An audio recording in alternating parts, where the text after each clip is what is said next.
Good morning students. आज हम लोग स्टार्ट करेंगे क्लास 10th का मैथ। सबसे पहली बात कि आपको 2-3 सवाल का जवाब सबसे पहले ढूंढना होगा। सबसे पहला है कि आपको पढ़ना क्या है, मतलब आपको जानना है सिलेबस कि क्लास 10th का जो मैथ है उसमें पढ़ने के लिए क्या क्या चीज़ें हैं, नंबर 1। नंबर 2 आपको जानना है कि आपको मैथ जो आप पढ़ने वाले हैं वो आप पढ़ेंगे क्यों। आपके सामने 2 सवाल हमने रखा है। सबसे पहला कि पढ़ना क्या है और दूसरा कि पढ़ना क्यों है। रियल में आप ये जो सेकेंड बात हम लोग लिखे हैं उसे आप पहले समझिए और ऊपर वाले को बाद में समझिए। अर्थात आप जो मैथ पढ़ने वाले हो वो आप मैथ पढ़ोगे क्यों। दूसरा, जब आप 10th का मैथ पढ़ोगे तो उसमें पढ़ोगे क्या, कितना पढ़ना है, कौन कौन से बुक उसमें पढ़ने हैं, कौन कौन सा चैप्टर्स है, कैसे उसको सॉल्व करना है, किस बुक को पहले बनाना है और किस बुक को बाद में। ये इन सभी सवाल को के जवाब को पहले आप खोजिए और उसके बाद आप मैथ को स्टार्ट कीजिए। तो सबसे पहले आपको जानना है कि हम लोग मैथ पढ़ेंगे क्यों। मैथ पढ़ने का सबसे बड़ा रीज़न है, एक फिजिक्स के लेखक हैं, उसका नाम है एस सी वर्मा साहब। एस सी वर्मा साहब लिखते हैं कि mathematics is the language of physics. समझिएगा, उनका कहना है एस सी वर्मा साहब का। फिजिक्स के बहुत बड़े लेखक हैं ये। इनका बुक है कॉन्सेप्ट ऑफ फिजिक्स, बहुत ही बेहतरीन बुक है। उस बुक में ये लिखते हैं प्रीफेस में कि mathematics is the language of physics. अर्थात मैथ जो है वो फिजिक्स की, मतलब भौतिकी की एक भाषा है। अर्थात ये कहना उचित नहीं कि वो एक फिजिक्स की भाषा है, ये कहना उचित है कि साइंस की भाषा है। ये जो मैथ है वो साइंस की भाषा है। अर्थात मैथ का आविष्कार हुआ कैसे, जब किसी साइंटिस्ट ने, हमने आपको बताया था कि फिजिक्स के इंट्रोडक्शन में कि फिजिक्स है, हम लोग अपने नेचर को, अपने प्रकृति को, अपने आसपास की होने वाली भौतिक घटनाओं को जब आप स्टडी करते हैं तो that study is known as physics. और उस फिजिक्स के नियमों को, उसके लॉ को जब हम लोग उसको डिस्क्राइब करते हैं तो उसको डिस्क्राइब करने के लिए, उसको इलाबोरेट करने के लिए हम लोग जिस मैथमेटिकल एक्सप्रेशन का हेल्प लेते हैं that mathematical expression is known as mathematics. अर्थात ये जो आपका मैथ है उसकी आवश्यकता इसीलिए पड़ती है कि जब हम लोग किसी फिजिकल लॉ को डिस्क्राइब करते हैं, उसको हम लोग इलाबोरेट करते हैं, तो उसमें जो आपका मदद करने वाला एक पोर्शन है उसी पोर्शन का नाम क्या है, मैथ। नंबर 1। नंबर 2, मैथ को हम अपने हिसाब से आप इस प्रकार से उसको परिभाषित कर सकते हैं कि मैथ क्यों पढ़ना है। रियल में आप गौर किए होंगे, जैसे बचपन में आप पढ़ते थे सुगम गणित, हम लोग भी कभी कभार 1-2 पेज बनाए हैं। तो सुगम गणित में क्या था कि, या फिर अगर आप कोई मैथ बनाते हैं तो उस मैथ में क्या था कि जब आपके सामने कोई प्रॉब्लम आता है, जब आपके सामने कोई एक न्यूमेरिकल प्रॉब्लम आता है तो आप गौर किए होंगे, चाहे वो 7th के स्टूडेंट हो, चाहे वो नीट के या बायो के स्टूडेंट हो या इंजीनियरिंग के स्टूडेंट हो, जब कोई भी प्रॉब्लम हमारे सामने आती है, जब कोई भी प्रॉब्लम हमारे सामने आती है तो आप गौर किए होंगे कि पहले ये प्रॉब्लम आपसे बन नहीं रहा है, लेकिन जब ये प्रॉब्लम आपसे बन जाती है तो आप गौर करना कि आपके अंदर एक नए प्रकार का आत्मविश्वास डेवलप होता है। आपके अंदर एक नए प्रकार का आत्मविश्वास, आपके अंदर कॉन्फिडेंस डेवलप होता है। सर, ये जो प्रॉब्लम बनने के बाद जो आपके अंदर एक कॉन्फिडेंस आया है, उसी कॉन्फिडेंस को जगाने के लिए आपके लिए एक सिलेबस तैयार किया गया है प्रॉब्लम्स का, जिसका नाम है मैथ। नंबर 3, तब मैथ को इस प्रकार से परिभाषित किया गया कि एक लेखक लिखते हैं, एक दार्शनिक लिखते हैं अपने दर्शन में कि mathematics is not a subject. अर्थात मैथमेटिक्स जो है वो कोई सब्जेक्ट नहीं है, वो केवल एक ऐसा विषय है जो हमारे दिमाग को ट्रेनिंग देता है। किस चीज़ के लिए, तो हमारे सामने अगर कोई परेशानियां आती है, कोई कठिनाई आती है, कोई विपत्ति आती है, तो उस विपत्ति से कैसे सामना किया जाए, इस चीज़ के लिए हमारे दिमाग को मिलने वाला एक ट्रेनिंग है और उसी ट्रेनिंग का नाम है मैथमेटिक्स।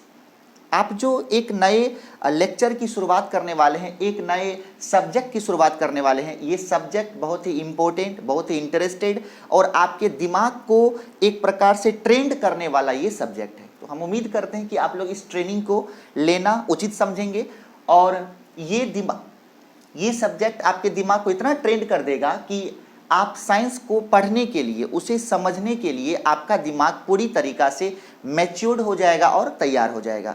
तो सबसे पहले आपको ये जानना था कि मैथमेटिक्स हम लोग पढ़ने क्यों वाले हैं। तो ये सभी रीजन है आपको ट्रेंड करना, आपके दिमाग को उस लायक बनाना, आपके जीवन में आने वाली कठिनाई से लड़ना, इन सभी चीज़ के लिए आपको एक नया सब्जेक्ट का इंट्रोडक्शन आपके सामने है जिसका नाम है मैथ।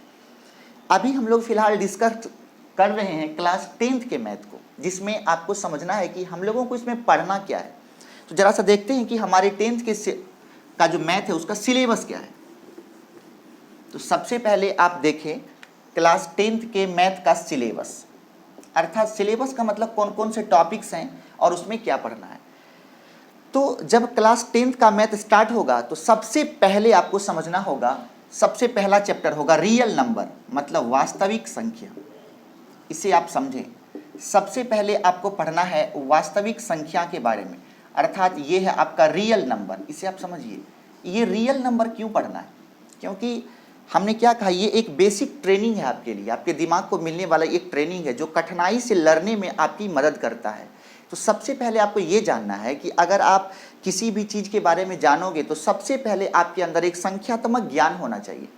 संख्या भी अलग अलग प्रकार का, एक आपका वास्तविक संख्या है, कुछ आभासी मतलब इमेजिनरी नंबर है जिसे हम लोग कॉम्प्लेक्स नंबर कहते हैं, वो है। तो उसमें से जो टोटल संख्या है उसका आधा पार्ट आपको जानना है, न्यूमेरिकल वैल्यूज़ के बारे में जानना है, जिसे आपने नाम क्या दिया, वास्तविक संख्या। जब डिस्कस करेंगे इसके अंदर डेप्थ में हम लोग जाएंगे, और जब ये चैप्टर आप पढ़ लोगे तब आपको दूसरे नंबर में पढ़ना है, हालांकि इस चैप्टर को आपने 9th में पढ़ भी चुका है, उसका नाम है बहुपद। जो दूसरा चैप्टर होगा बहुपद, पोलिनोमियल, आपका जो दूसरा सेकंड चैप्टर है वो है बहुपद।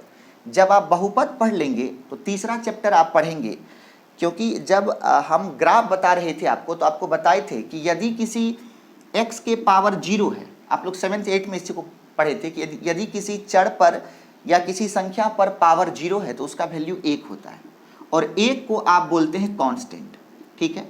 यदि चर के पावर 1 हो जाए तो इसको बोलते हैं रैखिक, मतलब चर का जो संख्यात्मक वैल्यू है उसका जो कर्व है वो शुरू होता है पावर 1 से। तो यदि ये पावर 1 से शुरू होगा तो इसको हम लोग बोलते हैं लीनियर, मतलब रैखिक। तो इस कांस्टेंट के बारे में हम लोग 7th 8th क्लास में पढ़ लेते हैं, 9th तक पढ़ लेते हैं। तो आज जो आपको तीसरा चैप्टर है उसका नाम है दो चर वाले रैखिक समीकरण का युग्म। दो चर वाले रैखिक समीकरण का युग्म, pair of linear equation in two variables, अर्थात दो चर वाले रैखिक समीकरण का युग्म। अर्थात आप जब 7th में थे तो आपने ये पढ़ा था x + 2 = 0, तो फिर आप लिखते थे बगल में x = -2। मतलब ये क्या है, चर का पावर 1 है, चर का पावर 1 का मतलब ये रैखिक है, लेकिन इसमें केवल एक चर है। अर्थात आप 9th क्लास तक एक चर वाले रैखिक समीकरण को पढ़ चुके हैं। अर्थात क्लास 10th में आपकी एंट्री होने वाली है, केवल चर एक नहीं होगा, दो होगा, तो आप एक और चर को जोड़ दीजिए, x + y + 2 = 0। तो ये है आपको दो चर वाले, देखिए ना आप, इसमें दो चर हैं, x है और दूसरा y है, तो दो चर वाला और इसके दोनों पर पावर 1 है। तो ये पावर 1 होने का मतलब क्या हो गया, रैखिक। इसमें दो चर है, पावर 1 है मतलब रैखिक है। और आप एक बात समझ लो कि एक इक्वेशन जैसे हमने लिखा x + 2 = 0, तो ये क्या है, एक समीकरण है। एक समीकरण केवल एक चर का मान दे सकता है। यदि एक समीकरण दिया है तो यहाँ से आप x का मान निकाल सकते हैं, जिसका मान हो गया -2। लेकिन यदि एक इक्वेशन में दो चर आ गया तो उसका मान आप एक समीकरण से नहीं निकाल सकते। अर्थात एक समीकरण केवल एक चर का मान बता सकता है। इसीलिए यदि आपके पास दो चर हैं, मतलब आप सीधी बात समझ लो, जितने चर होंगे उतना इक्वेशन होना चाहिए। तो यहाँ पे कितने चर हैं, दो चर हैं, तो इक्वेशन भी दो गो होना चाहिए। अगर कोई चीज़ संख्या में दो हो तो आप उसे युग्म बुलाते हैं। इसीलिए यहाँ पे हमने एक टर्म लिखा है, उस टर्म का नाम है रैखिक दो चर वाले। अभी आपको दिखाई थी कि दो चर है, x और y है, दोनों का पावर 1 है, तो वो क्या हो गया, रैखिक। और दो चर को सॉल्व करने के लिए दो इक्वेशन चाहिए, इसीलिए आपने उसका नाम क्या दिया, युग्म। तो सबसे पहली बात, सबसे पहले पढ़ना वास्तविक संख्या, रियल नंबर, दूसरा पढ़ना है बहुपद, तीसरा पढ़ना है दो चर वाले रैखिक समीकरण। तो यदि आप दो चर वाले रैखिक समीकरण पढ़ लिए ये जब आपने पढ़ लिया तो आप अब पावर को बढ़ा दीजिए। जब आप बढ़ा दोगे पावर तो पावर 1 से बन जाएगा 2 और उसका नाम हो जाएगा द्विघात समीकरण। द्विघात समीकरण, क्वाड्रेटिक इक्वेशन। जो चौथा चैप्टर आपके सामने आएगा उसका नाम होगा द्विघात समीकरण, मतलब क्वाड्रेटिक इक्वेशन। इसमें क्या होगा आप देखेंगे, इसका जो फॉर्मेट था वो था ax plus B Y plus C equal to 0। This is the format of linear equation. लेकिन ये जो द्विघात समीकरण है इसमें पावर कितना होना चाहिए? 2। देखिए ना आप लिखा हुआ है द्विघात, अर्थात घात मतलब पावर कितना होगा? 2। और इसका फॉर्मेट होता है ax square plus B X plus C equal to 0। बहुत ही इंटरेस्टेड टॉपिक है ये सभी, आप शायद इंजॉय भी करेंगे। तो ax square plus B X plus C equal to 0, ये क्या हो गया? द्विघात समीकरण। जो 5वां चैप्टर आने वाला है उसका नाम है एपी। एपी का मतलब अरिथमेटिक प्रोग्रेशन। ये एपी का मतलब है अरिथमेटिक प्रोग्रेशन, जिसे आप हिंदी में बुलाते हैं समांतर श्रेणी। समांतर श्रेणी, इसके बारे में स्टडी करना है। तो 5वां चैप्टर क्या हो गया आपका? एपी मतलब समांतर श्रेणी। जो छठा चैप्टर आपके सामने आने वाला है वो होगा आपके सामने कोऑर्डिनेट ज्योमेट्री, मतलब निर्देशांक ज्यामिति। निर्देशांक ज्यामिति, जो छठा चैप्टर आपके सामने है वो है आपका निर्देशांक ज्यामिति। जब आप निर्देशांक ज्यामिति को फिनिश कर लेंगे तो आप 7वां चैप्टर पढ़ेंगे जिसका नाम होगा त्रिकोणमिति। त्रिकोणमिति मतलब ट्रिगोनोमेट्री। और ये ट्रिगोनोमेट्री बहुत ही इंपॉर्टेंट पार्ट है आपके लाइफ का। अर्थात यदि आप 10th में इसे स्टडी करते हैं तो आप 11th में जब जाओगे तो इसका अगर त्रिकोणमिति को 100% माना जाए तो आप उसका 10% 10th में पढ़ते हो और 90% 11th में पढ़ते हो। 11th का बहुत बड़ा एक सिलेबस है ट्रिगोनोमेट्री का, तो यहाँ पे आपको इसका एक इंट्रोडक्शन मिलने वाला है क्लास 10th में ट्रिगोनोमेट्री का। ये बहुत ही इंपॉर्टेंट टॉपिक है, बहुत ही इंपॉर्टेंट स्टार है। और जो 8वां पॉइंट आपके सामने आने वाला है वो है ऊंचाई और दूरी, हाइट एंड डिस्टेंस। ऊंचाई और दूरी, हाइट एंड डिस्टेंस।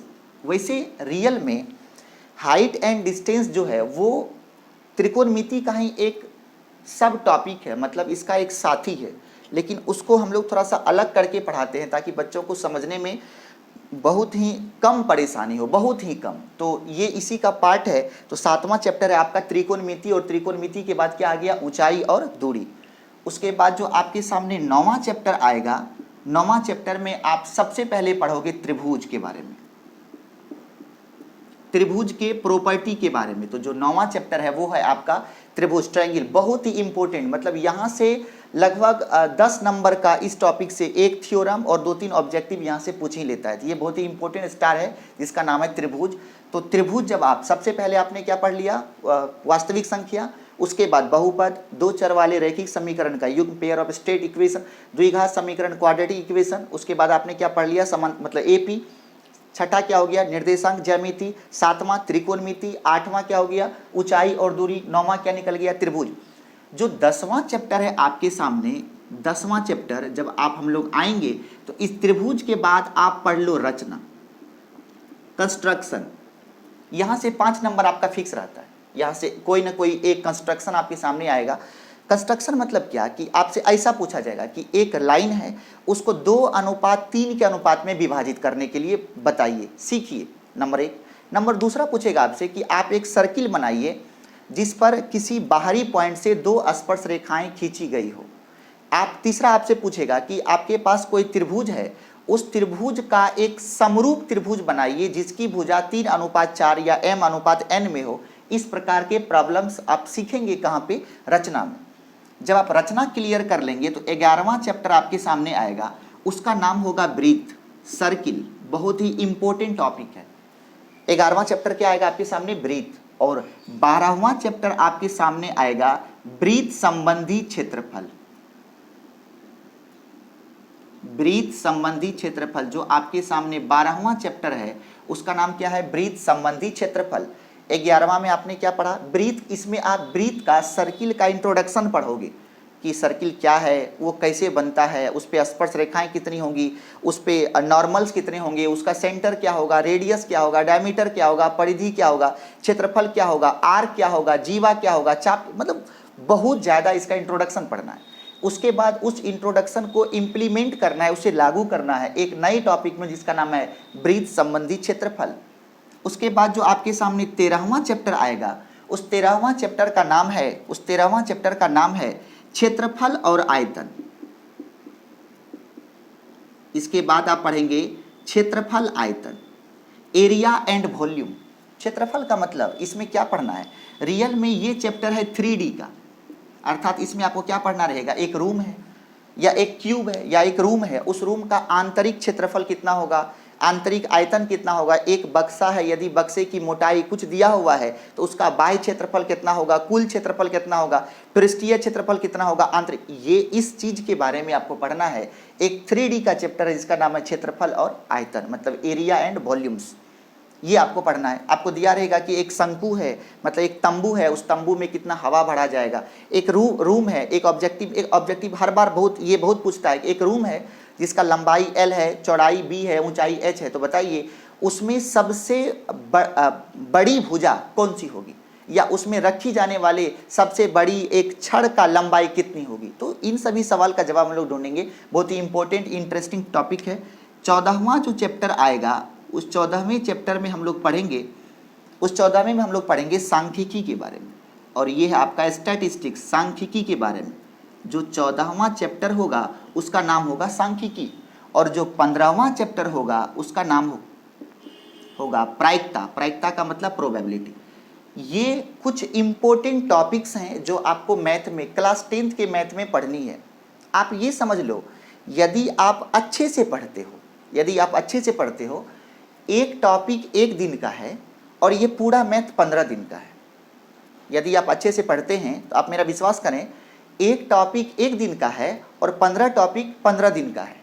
ओके, इसीलिए ये मैथ कोई बहुत बड़ा चीज़ नहीं है। आप मैथ की मोटाई अगर इतना मोटा देख लेते हो, आपका खून सूखने लगता है अंदर में, तो वो चीज़ से सबसे पहले आप बाहर निकलिए, क्योंकि आपको बताए कि ये मैथ का जो बुक लिखा हुआ है उसमें हम लोगों को, आपको ये सीखना है। आप मैथ के प्रति इंटरेस्ट आपका तब जगेगा जब आप ये सीखिए कि इस बुक को बनाने से, जो आपके सामने, ये मेरा हाथ मत देखिए, इसमें बुक है, ऐसा इमेजिनरी हम लोग सोच रहे हैं कि इस बुक को बनाने के बाद आपका जो दिमाग है वो मेंटली मैच्योर हो जाएगा, आपका दिमाग परिपक्व हो जाएगा, जो आगे के जीवन को जीने में आपकी मदद करने वाली है। आप इसे किताब मत समझिए, आप इसे मैथ मत समझिए, ये एक ट्रेनिंग है। ये 15 टॉपिक का आपके दिमाग को, जैसे हम लोग के यहाँ गांव में सत्संग होता है, एकदम 7 दिन लगातार चल रहा है, लोग कुछ सीखे ना सीखे, लेकिन 7 दिन, वही 7 दिन का एक खुराक है। ये खुराक यदि आपको मिलेगा तो अगला 1 साल फिर आप 11th स्टार्ट करोगे, फिर आप 12th स्टार्ट करोगे, तो ये 1 साल का ट्रेनिंग है जो आपको आगे ज़िंदगी को आगे बढ़ाने में मदद करने वाली है। तो सबसे पहली बात कि अगर हम लोग इसे बहुत ही आसानी से, बहुत ही इंटरेस्टेड तरीके से इसको हम लोग पढ़ेंगे, एक एक टॉपिक को डिस्कस करेंगे। और दूसरी बात हम ये कहना चाहते हैं, हम जब पढ़ाने लगेंगे मैथ को, तो ऐसा नहीं कि यहाँ पे हम 1 नंबर में वास्तविक संख्या लिख दिए तो अब मुहर लग गया कि यहीं से स्टार्ट होना है। वो डिपेंड करता है कि क्या अच्छा लग रहा है शुरू में पढ़ाने में, कैसा मूड है पढ़ाने का, उस हिसाब से पहले आपका ब्रीथ भी शुरू हो सकता है, सांख्यिकी भी हो सकता है, प्रायिकता भी हो सकता है। तो जिस टॉपिक को हम डिस्कस करेंगे, आप उस टॉपिक का लेक्चर देखने के बाद बुक से पलट के सभी सवाल को करेंगे। अब बारी आती है कि आप बुक कौन सा फॉलो करें। सबसे पहले बुक के बारे में जरा हम लोग डिस्कस करते हैं। सबसे पहले मेरे प्यारे बच्चों, आपको 1 नंबर में एनसीईआरटी को बनाना है। हो सकता है आप बहुत इंटेलिजेंट होंगे मैथ में, वो सब कोई बात नहीं है। आप सबसे पहले एनसीईआरटी बुक को बनाएं। सबसे पहले, चाहे आप कितनों ही इंटेलिजेंट क्यों ना हो मैथ में, वो तो आपको पता चल जाएगा जब पढ़ा शुरू होगी मैथ की आप कितने हैं और यहाँ पे दूसरा कितना है। तो आप दूसरों के साथ कंपेयर ना करें, आप तुरंत किसी दूसरे बुक में ना घुस जाएं। आप सबसे पहले एनसीईआरटी बुक खरीदें और इसके एक एक सवाल को बनाएं। सबसे पहले आप एनसीईआरटी बुक को खरीदें और आप एनसीईआरटी बुक को खरीदें, तब इसे आप सबसे पहले सॉल्व करें। और जब ये इस बुक को जब हम लोग सॉल्व कर लेंगे, एनसीईआरटी बुक को लाइन टू लाइन आप सवाल टू सवाल हर एक सवाल को आप बनाएंगे, उसके बाद जब हम लोग एनसीईआरटी को पूरी तरीक़ा से कवर कर लेंगे तब आपके सामने आएगा दो बुक, या तो केसी सिन्हा, जो बच्चे केसी सिन्हा बनाने के काबिल हो चुके हैं अब उसका मन है कि सर हम और जंप करें, तब या इसके बाद या दोनों नहीं, या तो पहले आप केसी सिन्हा बना लो या आप आरडी शर्मा बना लो, सर बहुत है आपके लिए। इसके बाद शायद हम भी आपसे अधिक नहीं जानते होंगे 10th के मैथ में। यदि आप इतना बना लेते हो, इतना टॉपिक्स को यदि आप पढ़ लेते हो और इतना मैथ, या तो सबसे पहले आप एनसीईआरटी आप बना भी चुके हैं तो अभी आप एक बार उसको बनाएंगे, तो अभी आप उसको बनाएंगे। जब हम लोग एनसीईआरटी को बना लेंगे तब उसके बाद हम लोग या तो केसी सिन्हा बना लेंगे या तो आरडी शर्मा बना लेंगे।